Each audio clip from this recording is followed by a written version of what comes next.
RBI policy തീരുമാനം, US Iran സീസ് fire. Indian ഓഹരി വിപണി പ്രതീക്ഷ.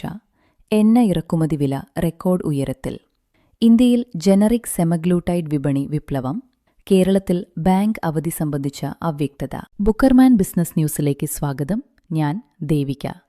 Digital news presenter. RBI policy തീരുമാനം. Reserve bank of India repo നിരക്ക് 5.25% മാറ്റമില്ലാതെ നിലനിർത്തി. ഫിസിക്കൽ 27ാം സാമ്പത്തിക വർഷത്തേക്ക് GDP വളർച്ച 6.9% പ്രതീക്ഷിക്കുന്നു.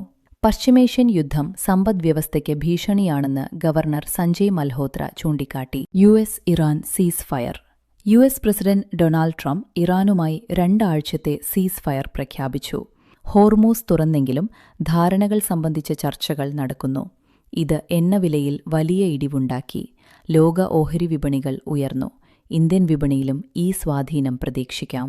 ഇന്ത്യൻ ഓഹരി വിപണി പ്രതീക്ഷ. RBI തീരുമാനത്തിനു ശേഷവും സീസ്ഫയർ വാർത്തയുടെ പശ്ചാത്തലത്തിൽ നാളെ വിപണി ഉണർവോടെ തുടങ്ങാനാണ് സാധ്യത. IT, ഫാർം, ഓട്ടോ മേഖലകളിൽ ശ്രദ്ധ കേന്ദ്രീകരിക്കാം. എന്നാൽ യുദ്ധസ്വാധീനവും ഫോറിൻ ഫണ്ട് ഔട്ട്ഫ്ലോയും തുടരുന്നുണ്ട്. എണ്ണ ഇറക്കുമതി വില റെക്കോർഡ് ഉയരത്തിൽ.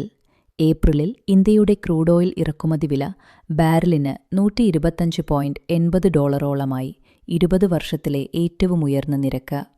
ജിയോ പൊളിറ്റിക്കൽ പിരിമുറുക്കം കാരണമാണിത്. ഇന്ത്യയിൽ ജനറിക് സെമഗ്ലൂട്ടൈഡ് വിപണി വിപ്ലവം. നോവോ നോർഡിസ്കിന്റെ പേറ്റന്റ് കാലാവധി കഴിഞ്ഞതോടെ ഇന്ത്യൻ ജനറിക് ഡ്രഗ് കമ്പനികൾ ഡയബറ്റീസ്, ഭാരം കുറയ്ക്കൽ മരുന്നുകളുടെ വില കുറച്ച് വിപണിയിലിറക്കാൻ തയ്യാറെടുക്കുന്നു. ഇത് ആരോഗ്യമേഖലയിൽ വലിയ മാറ്റമുണ്ടാക്കും. കേരളത്തിൽ ബാങ്ക് അവധി സംബന്ധിച്ച അവ്യക്തത. ഏപ്രിൽ 9 തിരഞ്ഞെടുപ്പ് ദിനമായതിനാൽ അസം, കേരളം, പുതുച്ചേരി തുടങ്ങിയ സംസ്ഥാനങ്ങളിൽ ബാങ്കുകൾ തുറന്നിരിക്കുമോ എന്നത് സംബന്ധിച്ച് RBI ലിസ്റ്റ് പ്രകാരം അവധിയില്ല. പ്രാദേശിക ബാങ്കുകളോട് സ്ഥിരീകരിക്കുക. RBI പോളിസി തീരുമാനം. US ഇറാൻ സീസ് ഫയർ. ഇന്ത്യൻ ഓഹരി വിപണി പ്രതീക്ഷ. എണ്ണ ഇറക്കുമതി വില റെക്കോർഡ് ഉയരത്തിൽ. ഇന്ത്യയിൽ ജനറിക് സെമഗ്ലൂട്ടൈഡ് വിപണി വിപ്ലവം. കേരളത്തിൽ ബാങ്ക് അവധി സംബന്ധിച്ച അവ്യക്തത. ഞാൻ ദേവിക. ബുക്കർമാൻ ബിസിനസ് ന്യൂസ് വീണ്ടും നാളെ രാവിലെ 7:30. Have A nice day.